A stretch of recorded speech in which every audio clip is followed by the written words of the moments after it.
Hello everyone, myself Indrajeet Choubey and welcome to my YouTube channel. Guys, आज हम सब एक बहुत ही स्पेशल कैरेक्टर की बायोग्राफी को डिटेल डिस्कशन करेंगे। हमारे बचपन के टाइम एक हॉलीवुड मूवी के सीरीज़ था जो हमारे बचपन को बहुत ज़्यादा स्पेशल बना दिया था। यस, हम सब हैरी पॉटर मूवी की बात कर रहे हैं और आज हम सब इनके ऑथर मिस जेके रॉलिंस की लाइफ स्टोरी को डिस्कस करेंगे। हैरी पॉटर मूवी के सक्सेस पॉपुलर के पीछे एक बहुत बड़ा हार्ड ट्रूथ, रिजेक्शन, सैक्रिफाइसेस छुपी हुई है। तो आज हम सब जेके रॉलिंस की यही सारे हिडन फैक्ट को रिवील करेंगे। एक लेडी अपना सब कुछ खो के, लाइक अपने माँ बाप, अपने हस्बैंड को खोने का बावजूद अपने ड्रीम से पीछे नहीं हटी। तो आज हम सब जेके रॉलिंस की सिंगल मदर जर्नी से एक सक्सेसफुल ऑथर होने का पूरा स्टोरी इस वीडियो में जानेंगे।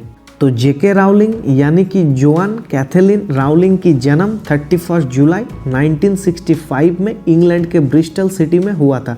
इनके फादर एक एयरक्राफ्ट इंजीनियर था एंड माँ एक साइंस टेक्नीशियन थी। अब राउलिंग के पहला एजुकेशन वहीं पे माइकल प्राइमरी स्कूल से स्टार्ट हुआ। उन्हें बचपन से ही nature, magic, creatures like a fictional stories के प्रति बहुत ही ज़्यादा इंटरेस्ट था। अब हायर स्टडी के लिए 1982 में उन्होंने ऑक्सफोर्ड यूनिवर्सिटी में एडमिशन के लिए exam the, but by mistakenly failed हो गए। बाद में उन्होंने यूनिवर्सिटी ऑफ एक्सेटर से फ्रेंच पढ़ी एंड इंग्लैंड में वापस आके काफ़ी सारे अलग अलग जॉब्स किए। एक दिन एक काम के पर्पस से राउलिंग्स मैनचेस्टर से लंदन आने के लिए ट्रेन में ट्रेवल करते टाइम उनके दिमाग में हैरी पॉटर की स्टोरी क्लिक हो गया। देन उन्होंने ट्रेवल करते टाइम ही उसे अपने ब्रेन में इमेजिन करना स्टार्ट कर दी एंड लंदन पहुंचते ही उन्होंने इसे लिखना चालू कर दी। अब राउलिंस की माँ को स्क्लेरोसिस डिजीज़ की वजह से 1990 में मौत हो गई। राउलिंस उनके माँ के बहुत ही करीब थी, इसीलिए राउलिंस उनके माँ गुजरने के बाद डे बाय डे और भी ज़्यादा डिप्रेशन में चली गई, क्योंकि वो अंदर ही अंदर बहुत ही ज़्यादा टूट चुकी थी। इसीलिए 1990 में राउलिंस इंग्लैंड छोड़ के पोर्तुगल चली गई। वहाँ पे एक यूनिवर्सिटी में इंग्लिश पढ़ाने लगी और इसी बीच में उनकी मुलाकात हुई एक टीवी जर्नलिस्ट से जिसका नाम जॉर्ज एरेंटस था। अब दोनों को आपस में प्यार हुआ and finally they got married and उनके शादी के ठीक एक साल बाद उनके डॉटर जेसिका की जन्म हुई। लेकिन रॉलिंस की किस्मत इतना भी अच्छी थी नहीं कि ये एक हैप्पी स्टोरी के साथ एंडिंग हो सके।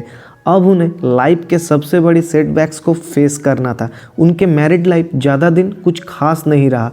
उनके हस्बैंड के साथ डेली बेसिस पे छोटे छोटे मैटर को लेके कॉन्फ्लिक्ट होना चालू हो गया था। अब शादी के सिर्फ 13 मंथ के बाद राउलिंस को उनके हस्बैंड ने एक दिन सुबह को 5 बजे घर से निकाल दिया और उस टाइम जेसिका की उम्र सिर्फ 1 मंथ थी, जिसे लेकर वे अपनी बहन के घर एडिनबर्ग पे चली गई।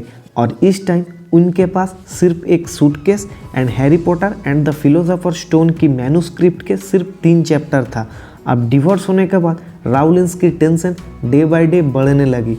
कुछ टाइम अपने बहन के साथ रहने के बाद वहाँ से चली गई और ये टाइम उनके लाइफ का सबसे ज़्यादा हार्ड सिचुएशन था, क्योंकि उनके ऊपर उनकी छोटी बच्ची जेसिका की जिम्मेदारी थी पर हाथ में कोई काम नहीं था। अब वो पूरी तरीके से होपलेस बन चुकी थी। अब इस टाइम उनके पास होपनेस के लिए सिर्फ एक ही रास्ता उन्हें दिखाई दी, जो है हैरी पॉटर की आधा अधूरी लिखी हुई मैन्युस्क्रिप्ट को कंप्लीट करना।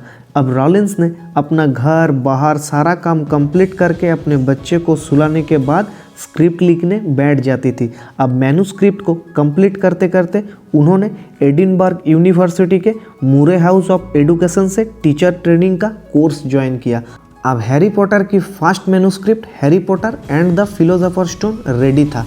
तो राउलिंस ने इसे काफ़ी सारे लिटरेचर एजेंट्स एंड पब्लिशर के पास अपना मैन्युस्क्रिप्ट को भेजना स्टार्ट किया, लेकिन सब ने उन्हें रिजेक्ट कर दी, ये सोच के कि ये एक सिर्फ चिल्ड्रन फैंटेसी स्टोरी है जो रीडर्स को अट्रैक्ट नहीं कर सकता है। मतलब एक सेंटेंस में स्टोरी में दम नहीं है।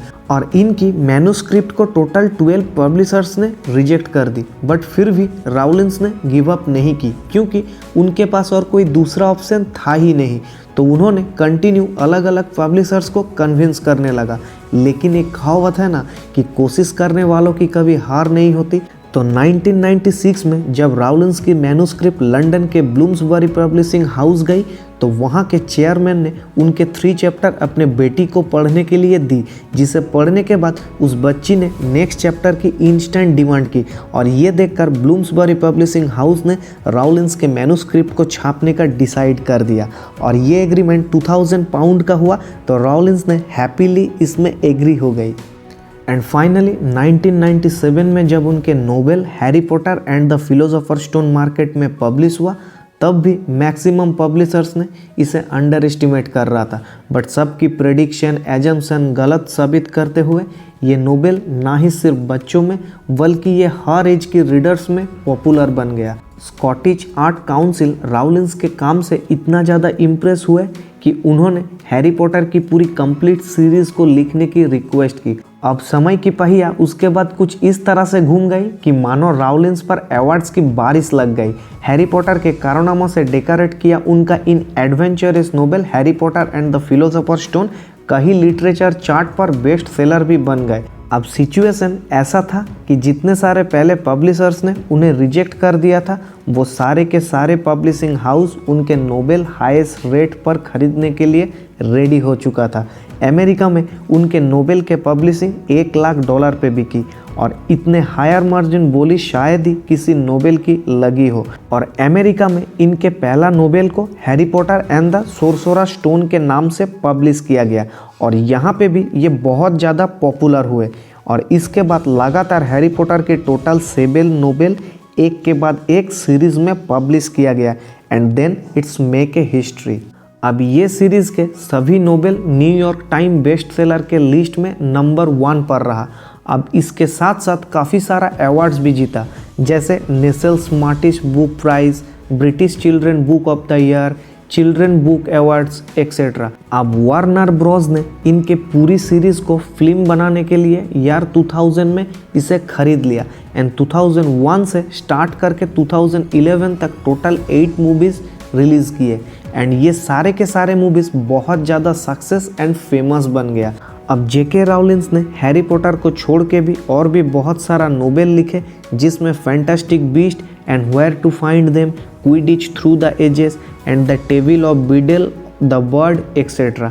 और ये सारे नोवेल 60 से भी ज़्यादा लैंग्वेज में वर्ल्ड के डिफरेंट 200 कंट्रीज़ में पब्लिश किया गया है। जेके राउलिंस एक सक्सेसफुल ऑथर एंड एक अच्छी मदर के साथ साथ इनके social and public welfare works में भी बहुत ज़्यादा कंट्रीब्यूशन है। इन्होंने काफ़ी सारा cancer and sclerosis care centre में फिनेंशियली सपोर्ट करते हैं। वे इंटरनेशनल चिल्ड्रंस चैरिटी लूमस के फाउंडर एंड प्रेसिडेंट हैं एंड 2001 में उन्होंने वॉलेंट चैरिटेबल ट्रस्ट एस्टेब्लिश किया है जो हेल्पलेस वुमेन, चिल्ड्रन, यूथ को हेल्प कर रहा है एंड अपनी इस ट्रस्ट में उन्होंने काफ़ी सारे ऑर्गेनाइजेशन वेलफेयर वर्क्स के लिए कंटिन्यूअसली हेल्प कर रहा है। एंड 2011 में फिर से जेके राउलिंस ने नील मूरे से शादी की। पहले डॉटर जेसिका के अलावा इनके एक और डॉटर मैकेंजी एंड एक लड़का डेविड है। अब अभी प्रेजेंटली राउलिंस ने अपना पूरा फैमिली के साथ स्कॉटलैंड के एडिनबर्ग में रहते हैं। जेके राउलिंस का सिंगल मदर से एक सक्सेसफुल ऑथर की जर्नी अपने आप में ही एक मिसाल है।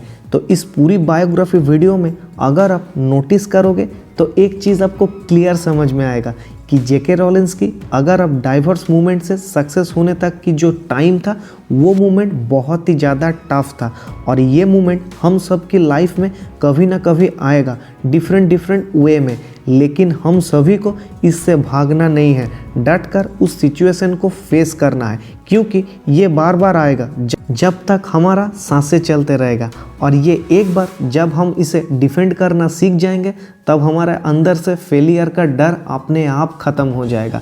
राउलिंस अगर चाहती तो वो एक ठीक ठाक नॉर्मल जॉब करके लाइफ स्पेंड कर सकती थी, लेकिन उन्होंने एक बड़ा ड्रीम देखी थी और उसे पूरा करने के लिए बहुत सारे ऑब्स्टेकल, फेलियर, सेटबैक्स को फेस किया एंड फाइनली राउलिंस एक सेल्फ मेड लेडी ऑथर बन गई। तो गाइस, लाइफ में फेलियर, सेटबैक्स आएंगे लेकिन हमें उसे फियरलेस की तरह उसे फेस करना पड़ेगा। तो गाइस, ये था आज की जेके राउलिंस की एक छोटी सी लाइफ स्टोरी वीडियो। तो आई होप आप सभी ने वीडियो को बहुत ज़्यादा एंजॉय किए होंगे and after all thanks for watching.